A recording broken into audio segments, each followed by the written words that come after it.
যে আজ থেকে ৩৩ বছর আগে ১৯৯৩ সালের ২১শে জুলাই সচিত্র পরিচয়পত্রের দাবিতে রাজপথে নেমে আন্দোলন কাকে বলে ভারতবর্ষকে দেখিয়েছিল, ঠিক তেমনই ৩৩ বছর পর আজকে মার্চের ৬ তারিখ ২০২৬-এ তিনি নির্বাচন কমিশনকে, বিজেপিকে, বিচার ব্যবস্থার একাংশ, সংবাদ মাধ্যম, এজেন্সি, কেন্দ্রীয় বাহিনী, ইডি, সিবিআই সবার উপর আমাদের চ্যালেঞ্জ থাকলো যে আগামী দিন মানুষ ভোট দেবে, লড়াই মাঠে ময়দানে হবে।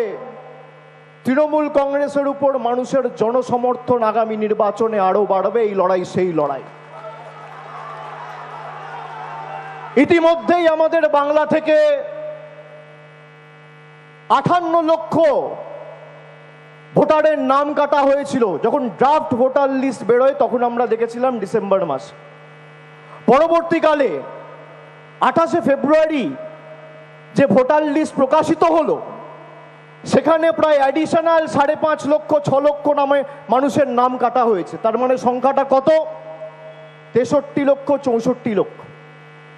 আর আন্ডার অ্যাডজুডিকেশন রয়েছে ৬০ লক্ষ ৭ হাজার। তার মানে সংখ্যা কত? ১,২৪,০০,০০০।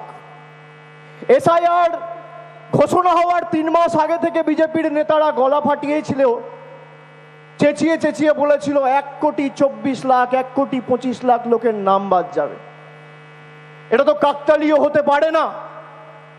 তৃণমূল কংগ্রেসের একাধিক নির্বাচিত জনপ্রতিনিধি, কাউকে হিয়ারিংয়ে ডাকা হয়েছে, কাগজ জমা দেওয়ার পর আন্ডার অ্যাডজুডিকেশন, মানে তাদের নাম বিচারাধীন বা অমীমাংসিত।